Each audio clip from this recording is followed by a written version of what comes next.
दोस्तों आप सभी का बहुत बहुत स्वागत है हमारे चैनल में। इस वीडियो के अंदर अभी हम लोग लूसेंट सामान्य ज्ञान इससे रिलेटेड जो है इम्पोर्टेंट 40+ क्वेश्चन जो है इस वीडियो में देखने वाले हैं, जो कि आपके आने वाले एग्जाम से railway group D, SSC, UP police, लेखपाल और आने वाले सभी प्रतियोगिता परीक्षा के लिए काफ़ी इम्पोर्टेंट है। तो दोस्तों आप इस वीडियो को बहुत ध्यान से लास्ट तक देखिए। चैनल पर नया है तो चैनल को सब्सक्राइब कर बेल आइकन यानी जो घंटे का निशान है इसे ज़रूर सेंड कर दें, ठीक है। और ये टोटल जो 40+ क्वेश्चन है, आप इनमें से कितने क्वेश्चन जो है सही कर पाते हैं, अपना स्कोर जो है कमेंट बॉक्स में ज़रूर बताएं। तो चलिए शुरू करते हैं। देखिए यहाँ पर हमारा पहला क्वेश्चन दिया गया है, भारत की निम्न मिट्टियों में से कौन बेसाल्ट लावा के अक्षय के कारण निर्मित हुई है। भारत की निम्न मिट्टियों में से कौन बेसाल्ट लावा के अक्षय के कारण निर्मित हुई है।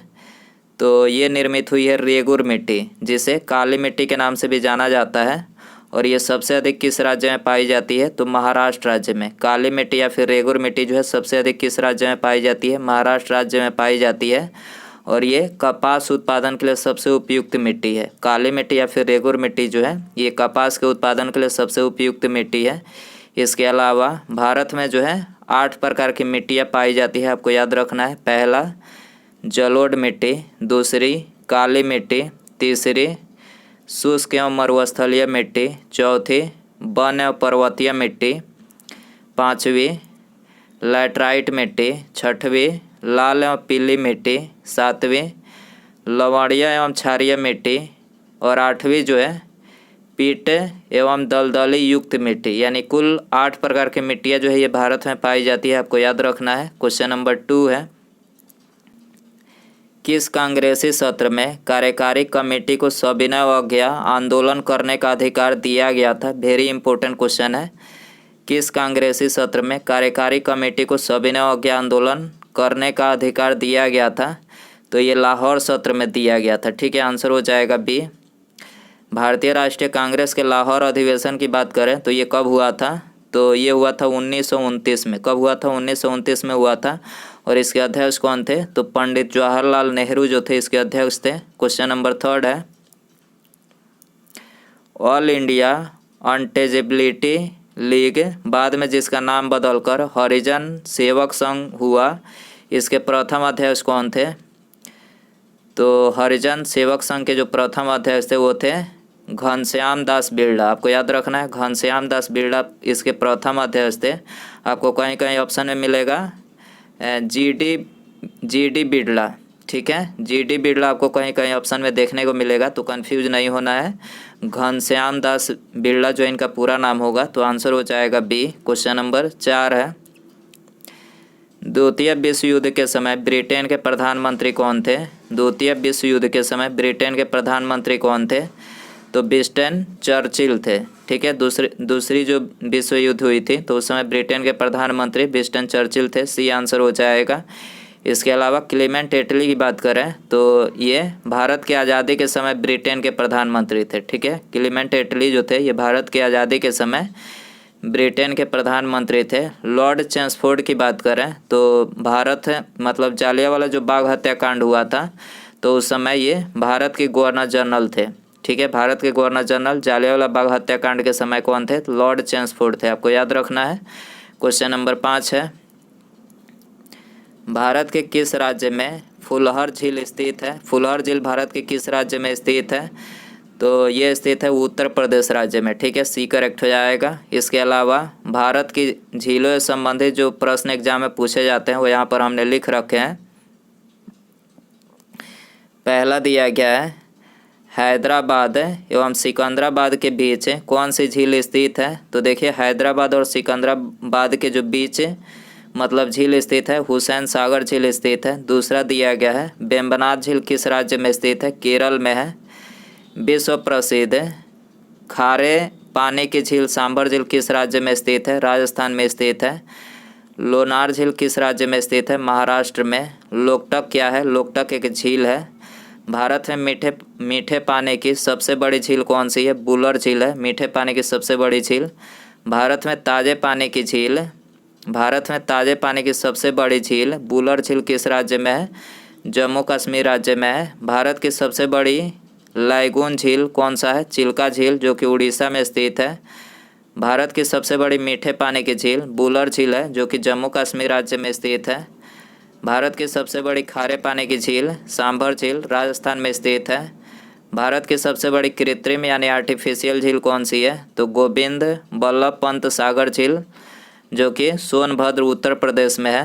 भारत की सबसे अधिक ऊंचाई पर स्थित झील चोमालू झील जो कि सिक्किम में स्थित है। भारत की second artificial lake man made कहाँ है? कौन सी झील है? तो ये है ढेबर झील या फिर जय समंद झील जो कि राजस्थान में है। प्रसिद्ध लाइगुन झील चिल्का किस राज्य में स्थित है? तो चिल्का ये उड़ीसा में है। नागिन झील किस राज्य में स्थित है? जम्मू कश्मीर में। नागिन झील जम्मू कश्मीर में है। जवाहर सागर राणा प्रताप सागर तथा गांधी सागर जलाशय किस नदी पर स्थित है? चंबल नदी पर स्थित है। कोलेरू झील किस राज्य में स्थित है? आंध्र प्रदेश में। उमियम झील किस राज्य में स्थित है? मेघालय में। उत्तर पूर्वी भारत की सबसे बड़ी झील लोकटक किस राज्य में स्थित है? तो यह है मणिपुर राज्य में। आपको याद रखना है, ये सारे झीलों से रिलेटेड एग्जाम में क्वेश्चन बार बार पूछे जाते हैं। क्वेश्चन नंबर 6 है, हेलोफाइटस अच्छी वृद्धि करते हैं। हेलोफाइटस अच्छी वृद्धि करते हैं तो ये क्षारीय मिट्टी में अच्छी वृद्धि करते हैं। डी आंसर हो जाएगा। क्वेश्चन नंबर 7 है, मध्य रात्रि का सूर्य दिखाई देता है। मध्य रात्रि का सूर्य दिखाई देता है तो ये उत्तरी ध्रुव पर दिखाई देता है। ठीक है, करेक्ट आंसर ये हो जाएगा। क्वेश्चन नंबर 8 है, निम्नांकित में से कौन भारत का सबसे पुराना जल शक्ति उत्पादन केंद्र है? भारत का सबसे पुराना जल शक्ति उत्पादन केंद्र कौन सा है? यह है दार्जिलिंग। करेक्ट आंसर बी हो जाएगा। क्वेश्चन नंबर 9 है, उत्तर प्रदेश में रानी लक्ष्मीबाई बांध योजना निर्मित है। उत्तर प्रदेश में रानी लक्ष्मीबाई बांध योजना निर्मित है तो ये बेतवा नदी पर निर्मित है। ठीक है, करेक्ट आंसर बी हो जाएगा। क्वेश्चन नंबर 10 है, निम्नलिखित नदियों में से कौन एक यमुना की सहायक नदी नहीं है? यमुना की सहायक नदी कौन सी नहीं है? तो रामगंगा नहीं है। डी आंसर हो जाएगा। क्वेश्चन नंबर 11 है, अंडमान और निकोबार है तो अंडमान और निकोबार क्या है? बंगाल की खाड़ी में द्वीप समूह है। अंडमान और निकोबार जो है बंगाल की खाड़ी में द्वीप समूह है। करेक्ट आंसर बी हो जाएगा। भारत के उपराष्ट्रपति का निर्वाचन एक निर्वाचक गण द्वारा किया जाता है जिसके सदस्य होते हैं, तो देखिए जिसके सदस्य संसद के दोनों सदनों के सभी सदस्य होते हैं। भारत के उपराष्ट्रपति का निर्वाचन एक निर्वाचक गण द्वारा किया जाता है जिसके सदस्य होते हैं, तो संसद के दोनों सदनों के सभी सदस्य होते हैं। करेक्ट आंसर बी हो जाएगा। संविधान को एक पवित्र दस्तावेज किसने कहा है? संविधान को एक पवित्र दस्तावेज किसने कहा है? तो ये कहा है बी.आर. अम्बेडकर ने। ठीक है, करेक्ट आंसर ये हो जाएगा। भारत में राष्ट्रीय आपातकाल की घोषणा करने का अधिकार निम्नलिखित में से भारत में राष्ट्रीय आपातकाल की घोषणा करने का आधार निम्नलिखित में से कौन नहीं है? तो यहाँ पर आंतरिक शांति को खतरा, इसके आधार पर जो है राष्ट्रीय आपातकाल की घोषणा नहीं की जाती है। बाकी ये तीनों युद्ध बाह्य आक्रमण और सशस्त्र विद्रोह, यानी इन तीनों कारणों के आधार पर जो है भारत में राष्ट्रीय आपातकाल की घोषणा की जा सकती है। ठीक है, भारत में और जो राष्ट्रीय आपातकाल लगाया जाता है तो राष्ट्रपति के द्वारा कौन से अनुच्छेद के द्वारा लगाया जाता है? अनुच्छेद 352 के द्वारा लगाया जाता है। क्वेश्चन नंबर 15 है, भारत में वित्तीय आपातकाल की घोषणा आज तक कितनी बार की गई है? तो देखिए ऐसा सिचुएशन अब तक हमारे भारत में नहीं आई कि जिससे कि वित्तीय आपात लग सके। तो वित्तीय आपात जो है अभी तक एक बार भी नहीं लगा है, कभी नहीं लगा है। ठीक है, वित्तीय आपात किस अनुच्छेद के द्वारा लगाया जाता है? तो अनुच्छेद 360 के द्वारा जो है भारत के राष्ट्रपति यदि चाहें तो वित्तीय आपातकाल लगा सकते हैं सिचुएशन पड़ने पर। तो अभी तक जो है वित्तीय आपात अभी हमारे देश में नहीं लगी है। पंचवर्षीय योजना को अंतिम रूप से किसके द्वारा अनुमोदित किया जाता है? तो ये अनुमोदित किया जाता है राष्ट्रीय विकास परिषद के द्वारा। ठीक है, करेक्ट आंसर डी हो जाएगा। राष्ट्रीय विकास परिषद की बात करें तो इसकी स्थापना कब हुई थी? 6 अगस्त 1952 को। राष्ट्रीय विकास परिषद की स्थापना कब हुई थी? 6 अगस्त 1952 को की गई थी।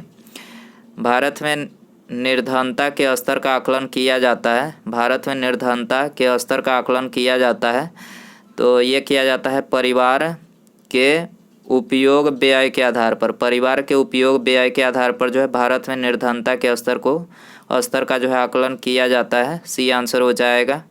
दोस्तों यदि आपको वीडियो पसंद आ रहा है तो प्लीज़ वीडियो को लाइक करें, अपने दोस्तों में शेयर करें। चैनल पर नया है तो चैनल को सब्सक्राइब करके बेल आइकन जो है इसे ज़रूर से ऑन कर दें। बेल आइकन ऑन करने से फ़ायदा ये होगा कि जब भी मैं कोई नई वीडियो अपलोड करूँगा उसका नोटिफिकेशन जो है आपको सबसे पहले मिल सकेगा। तो सब्सक्राइब करने के बाद बेल आइकन ऑन रखें।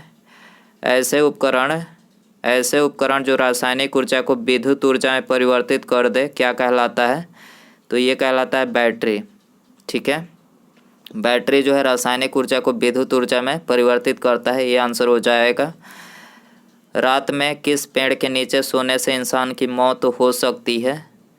तो देखिए, इंसान की मौत जो है किस पेड़ के नीचे सोने से हो सकती है? तो नीम के पेड़ के नीचे सोने से हो सकती है। डी आंसर हो जाएगा। माचिस का आविष्कार किसने किया था? माचिस का आविष्कार किसने किया था? तो जॉन वॉकर ने। ठीक है, जॉन वॉकर ने जो है माचिस का आविष्कार किया था। सी आंसर हो जाएगा। निम्नलिखित में से कौन सा एक आरडीएक्स का अन्य नाम है? निम्नलिखित में से कौन सा एक आरडीएक्स का अन्य नाम है? तो देखिए, इसका अन्य नाम है साइक्लोनाइट। साइक्लोनाइट जो है इसका अन्य नाम है आरडीएक्स का। डी आंसर हो जाएगा। निम्नलिखित में से कौन सी तरंगे ध्रुवित नहीं की जा सकती है? तो करेक्ट आंसर सी हो जाएगा। ध्वनि तरंगे जो है ध्रुवित नहीं की जा सकती है। आँख की रेटिना कार्य करती है। आँख की रेटिना जो है कार्य करती है तो कैमरे में फिल्म की तरह जो है आँख की जो रेटिना होती है वो कार्य करती है। सी आंसर हो जाएगा। निम्नलिखित में से किसमें लिंग गुणसूत्र नहीं होते हैं? किसमें लिंग गुणसूत्र नहीं होते हैं? तो छिपकली में नहीं होते हैं। डी आंसर हो जाएगा। पाकिस्तान प्रस्ताव की स्वरूप किसने तैयार की? पाकिस्तान प्रस्ताव की स्वरूप किसने तैयार की? सिकंदर हयात खान ने पाकिस्तान प्रस्ताव के स्वरूप जो है तैयार किया था। बी आंसर हो जाएगा। महावीर ने किस भाषा में उपदेश दिए? महावीर ने किस भाषा में उपदेश दिए? तो ये प्राकृत भाषा में दिए थे। डी आंसर हो जाएगा। अमीर खुसरो क्या थे? ये तीनों थे, कवि, इतिहासकार और संगीतज्ञ। ठीक है, ये तीनों थे अमीर खुसरो। डी आंसर हो जाएगा। मेलघाट बाघ अभ्यारण्य किस राज्य में है? मेलघाट बाघ अभ्यारण्य किस राज्य में है? तो ये महाराष्ट्र में है। ठीक है, महाराष्ट्र में है। डी आंसर हो जाएगा। 28 है। निम्नलिखित में से कौन ऊष्मा का सर्वाधिक उत्तम चालक है? ऊष्मा का सर्वाधिक उत्तम चालक कौन सा है? तो ये है पारा। ठीक है, करेक्ट आंसर बी हो जाएगा। 29 है। होमी भाभा पुरस्कार किस क्षेत्र में विशेष योगदान के लिए दिया जाता है? होमी भाभा पुरस्कार किस क्षेत्र में विशेष योगदान के लिए दिया जाता है? नाभिकीय ऊर्जा के क्षेत्र में विशेष योगदान के लिए जो होमी भाभा पुरस्कार दिया जाता है। बी आंसर हो जाएगा। ऐसे पदार्थ कौन है जिनका जलीय विलयन जल से अच्छा बिजली का चालक होता है? ऐसे पदार्थ कौन है जिसका जलीय विलयन जल से अच्छा बिजली का चालक होता है? तो यह है साधारण लवण। ठीक है, डी सी आंसर हो जाएगा। क्वेश्चन नंबर 31 है। प्राकृतिक रबड़ को मजबूत और अधिक उछाल वाला बनाने के लिए उसमें मिलाया जाने वाला पदार्थ कौन सा है?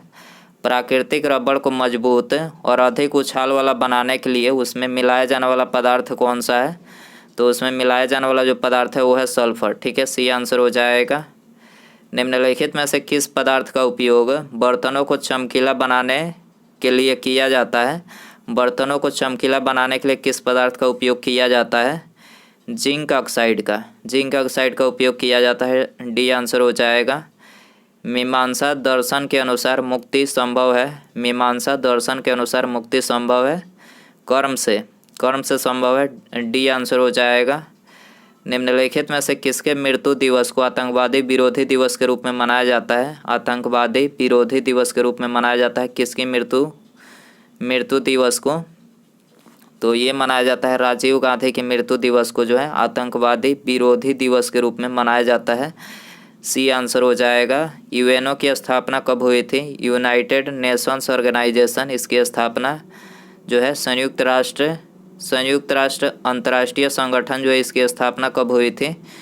तो इसकी स्थापना जो है 24 अक्टूबर 1945 को की गई थी। इसका मुख्यालय पूछा जाए तो इसका मुख्यालय जो है न्यूयॉर्क, संयुक्त राज्य अमेरिका में इसका मुख्यालय है, याद रखना है आपको।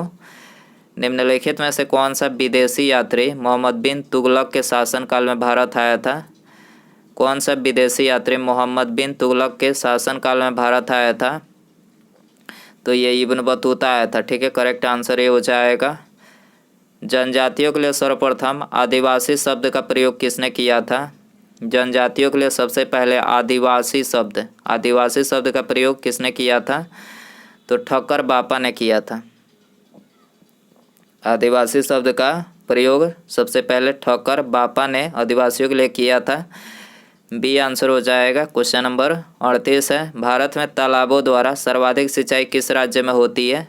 तालाबों के द्वारा सबसे अधिक जो सिंचाई होती है तमिलनाडु राज्य में।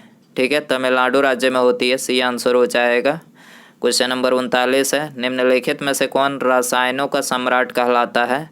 रसायनों का सम्राट किसे बोला जाता है? सल्फ्यूरिक अम्ल को रसायनों का सम्राट कहा जाता है। सी आंसर हो जाएगा। 40 है, भारतीय संविधान की 8वीं अनुसूची में इनमें से किसके बारे में दिया गया है? तो भारतीय संविधान की जो 8वीं अनुसूची है उसमें आधिकारिक भाषा को दिया गया है। आधिकारिक भाषा इसका वर्णन किया गया है भारतीय संविधान की 8वीं अनुसूची में। डी आंसर हो जाएगा। 41 है, भारतीय राष्ट्रीय कांग्रेस द्वारा किस अधिवेशन में सर्वप्रथम स्वशासन या स्वराज की मांग को ब्रिटिश सरकार के सामने रखा गया? तो किस अधिवेशन में सबसे पहले जो है स्वशासन या स्वराज की मांग को ब्रिटिश सरकार के सामने रखा गया? तो ये रखा गया था कोलकाता अधिवेशन 1906 में। ठीक है, कोलकाता अधिवेशन 1906 में जो है सबसे पहले स्वशासन या स्वराज की मांग को ब्रिटिश सरकार के सामने रखा गया था। कि ये आंसर हो जाएगा। उसके बाद यहाँ पर हमारा अगला क्वेश्चन है, राष्ट्रीय टीकाकरण दिवस कब मनाया जाता है? राष्ट्रीय टीकाकरण दिवस जो है कब मनाया जाता है? तो देखिए, ये आपके लिए होमवर्क क्वेश्चन रहेगा। 10 मार्च, 12 मार्च, 16 मार्च या फिर 21 मार्च। ठीक है, तो राष्ट्रीय टीकाकरण दिवस आपको बताना है इसमें कब मनाया जाता है। यदि आपको आंसर पता हो तो कमेंट बॉक्स में ज़रूर बताएं। वीडियो पसंद आया रहेगा तो प्लीज़ वीडियो को लाइक कर दीजिएगा। चैनल पर नया है तो चैनल को सब्सक्राइब करके बेल आइकन यानी जो घंटे का निशान है इसे ज़रूर सेंड कर दें, अपने दोस्तों में शेयर कर दें। ठीक है, मिलते हैं अगले वीडियो में। नमस्कार, जय हिंद, जय भारत।